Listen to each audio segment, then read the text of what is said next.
মুখে কিছু রুচি না থাকলে একবার এইভাবে ডিম বানিয়ে দেখতে পারেন, খেতে খুব ভালো লাগবে। আমি এখানে আগের থেকে ডিম সিদ্ধ করে নিয়েছিলাম। ডিমের খোসাগুলো ছাড়িয়ে নেব। এবার ছুরি দিয়ে মাঝখানে মাঝখানে এইভাবে কেটে নেব।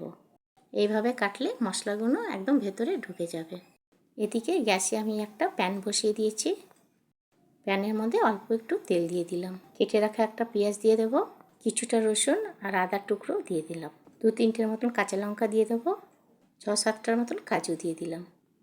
এবার এগুলোকে ভেজে তুলে নেব। আবার গ্যাসে প্যান বসিয়ে দিয়েছি। 1 চামচের মতন সর্ষের তেল দিয়ে ডিমগুলো দিয়ে দেব। ডিমের মধ্যে দিয়ে দিচ্ছি অল্প একটু নুন, হলুদ দিয়ে লাল লাল করে ভেজে তুলে নেব।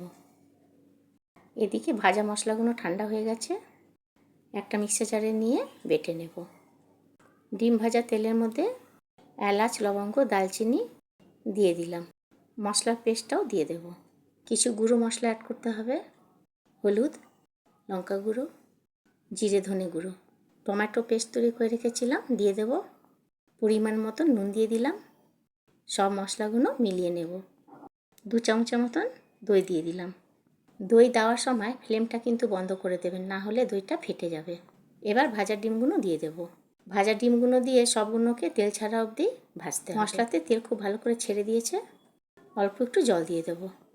জল দেওয়ার পর 2-3 মিনিট ফুটিয়ে নেব। ওপর থেকে কসুরি মেথি দিয়ে দিলাম। তৈরি হয়ে গেছে, নামিয়ে নেব। তৈরি হয়ে গেছে, একটা বাটিতে তুলে নিচ্ছি। দারুণ স্বাদের এই আন্ডা কারিটা যদি আপনাদের ভালো লাগে একবার বানিয়ে খাবেন। ভালো লাগলে লাইক, শেয়ার আর আমার চ্যানেলটাকে সাবস্ক্রাইব করে দেবেন। আপনারা ভালো থাকবেন। ধন্যবাদ।